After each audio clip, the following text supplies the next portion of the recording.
Bonjour, je m'appelle Sylvie, je suis française. Je viens d'un département d'outre-mer qui se trouve dans l'océan Indien, La Réunion. On a eu envie de quitter la France, de quitter notre métier, de découvrir de nouvelles aventures. Alors nous avons décidé de venir au Canada. Nous avons tenté la chance de trouver un emploi et c'est à Lethbridge que l'opportunité s'est présentée. Donc nous sommes à Lethbridge depuis l'année dernière, ça fait 1 an. Avant d'arriver à Lethbridge, nous n'avions pas entendu parler de communauté francophone.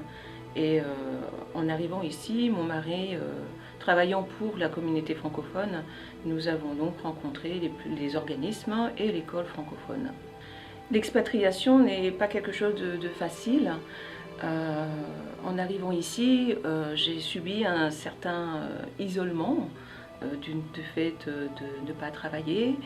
Et la communauté francophone a su me sortir de cet isolement.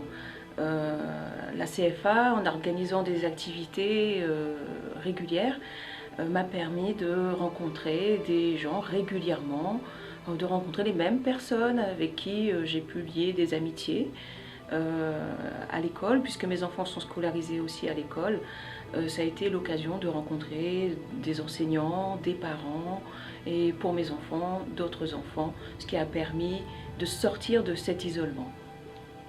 Le jour de l'accueil des francophones, j'ai rencontré beaucoup de personnes qui avaient des responsabilités dans des associations.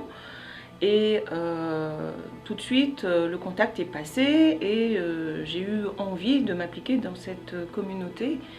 Donc j'ai fait du bénévolat auprès de la CFA. J'ai aussi souhaité être bénévole à la médiathèque pour faire vivre cette culture francophone. Et je participe aussi activement aux activités de l'école. Et parce que je trouve que c'est formidable de développer cette francophonie loin de la France. Et je me suis rendu compte qu'il y avait énormément de gens motivés pour faire vivre la langue qui est la mienne, qui est ma langue maternelle. Et c'est pour ça que j'ai souhaité aussi y participer. La francophonie, elle m'a permis de vivre énormément d'émotions. J'ai le souvenir justement d'avoir vu tous ces enfants de l'école rassemblés pour le dernier vendredi du mois et qui faisaient d'énormes efforts pour parler le français. Tout cela, ça m'a beaucoup émue. Finalement, à Lethbridge, grâce à la francophonie, je fais le tour du monde puisque je rencontre des gens qui viennent de tous les pays, de tous les continents et qui eux-mêmes parlent le français.